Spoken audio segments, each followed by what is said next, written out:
Okay, nagbabalik pa rin po ang Juicy Live na live kami sa aking baon.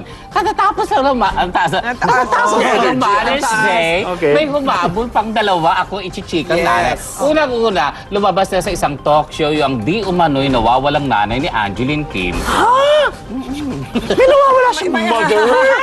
Ano kasi pinag-aalaga doon sa kanya, hindi niya truly na nanay. Pero nung nakita ni Angeline sa BTR, sabi niya, bakit gano'n? Bakit kinakabog ako? Ba't iba ang nararamdaman ko? Tapos yung nanay niya na nagpakilala, para magpa-DNA test. Ayaw. Doon nag-cry si Angeline. Uy, masaya ito for Angeline, at least, di ba? Ito masaya. Inaabangan niya ni Direk Wenderama, At saka ni John Knight. Eto naman. Nanay naman ni Sarah Geronimo, si Mami Divine, nabunutan ng tingit. Ha? Bakit? Nagpa-DNA test? Nadapa siya. Hindi. Hindi, nagugulo pa teko. Hindi kasi talagang ginagwardyahan niya si Sarah para maligawan ni Gab Valenciano. Oo nga, balita ko rin nga, hindi nga daw, hindi siya boto kay Gab Valenciano. Boto kasi ito so may daw. karibal si Ito Gerald. daw kasi nagtataka daw siya, bakit ito si Gab ang bilis-bilis makakuha ng girlfriend? Charming eh, charming. Pero sabi naman ni Sarah, hindi ko naman siya feel. Magaling lang siya magsayaw. Doon ko lang siya gusto sa pagsasayaw. Pero doon ko sinabi ni Divine na kalibal niya si Gerald. Actually, di ba yung chika tayo na nilabas dito na merong yung nung premiere night ng Born to Love ni Angeline at ni maghiwalay sila dumating kasi interview si Gerald. Si Sarah, dumating ba? So, pero take note, ngayon, umamin na si Sarah na inaakyat siya ng ligaw. Ganda mo, Sarah. Ganda mo, Sarah G. Okay lang na maging protective si Divine. Okay, ito ang mas matindi. Ano yan? Ano yan? Pasabag takuan! Express Pasabog Takuan. Mga dating artista, umeksena sa grand audition ng Artista Academy. Kapatid ng mga sikat, gustong maging kapatid star? The search is on. At hindi lang mga baguhan ang aming namataan sa napakahabang pila na nag-o-audition dahil ilan sa kanila ay nanggaling na sa ibang istasyon. Minsan, nag-guest din ako sa mga televisions, pero baka ito na yung time ko para sa karir ko.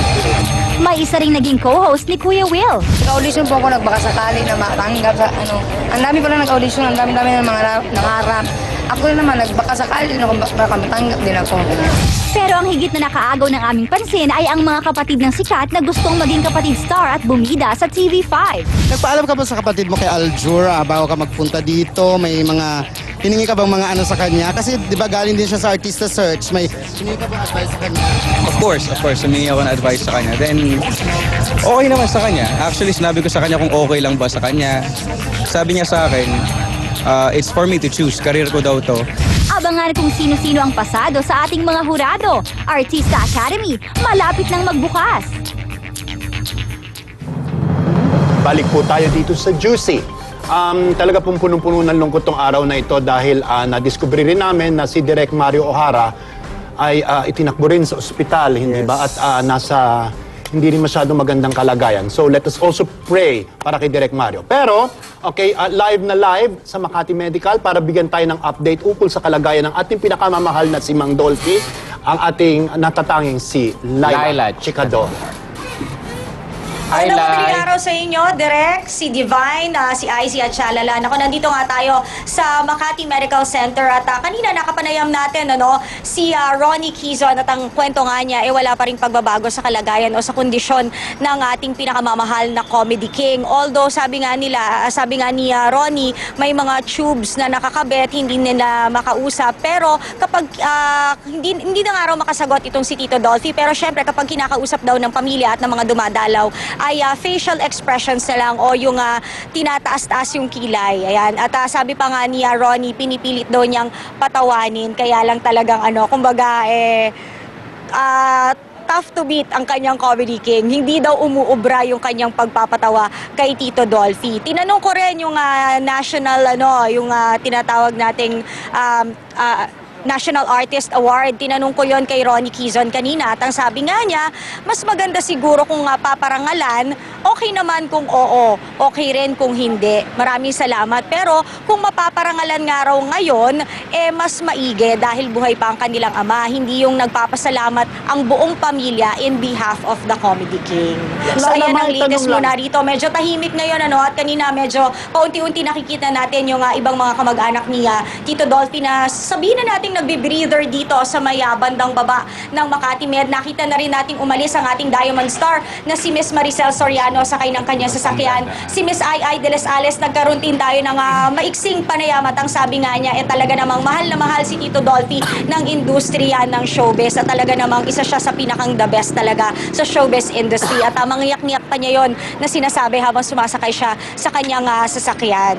Syempre si Tito Boy hindi naman siya nagbigay ng kanyang panayam dahil iintindihin din naman natin na sa kabilang channel siya, no? At ang mga nakita pa nga natin, sabi rin ni Ronnie Quezon, bumili lang ng pagkain saglit si Vandolph at babalik rin maya-maya lamang. Si Karel at ang boyfriend niyang si El Luzon ay nasa itaas din ng ICU. Ganon din, dumalaw nakita natin si Father Sonny Ramirez para ipagdasal ang ating Comedy King. Si Smokey Manaloto, kinonfirm din na si Willie Revillame ay dumating pero hindi nga raw nila narinig kung ano ang sinabi o binulong ni Willie Revillame kay Tito Dolphy.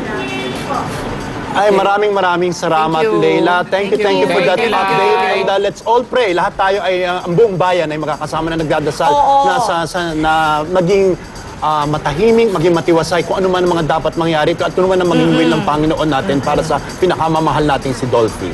Yes, actually, Direk, si Ronnie Quezon nga, nagpapasalamat talaga sa lahat ng, kumbaga, tinitweet na ipagdasal ang kanilang ama. Sabi nga niya, hindi pa talaga ako tapos na magpasalamat sa mga nagpapaabot ng kanilang mga prayers and concerns para sa aking ama. And yun nga, sabi niya, maraming salamat in their behalf, in behalf of the Quezon. Okay, thank you so much, Laila. At saka tulad na sinabi ko, Dolphy may not be a national artist at this time, pero sa puso ng lahat ng Pilipino, siya ay isang national treasure. Okay. Salamat, Tito Dolphy. Okay. Maraming salamat po at sinamahan nyo kami to sa live at Nakaka-tense live, no? At walang tigil pa rin ang mga kwentong showbiz dahil Ito ang huling gagupit ng mga chikahang nagiinit. Todo ang hirit sa Juicy! Diretso po ako sa todo bigay na bigay sa radyo with Jana.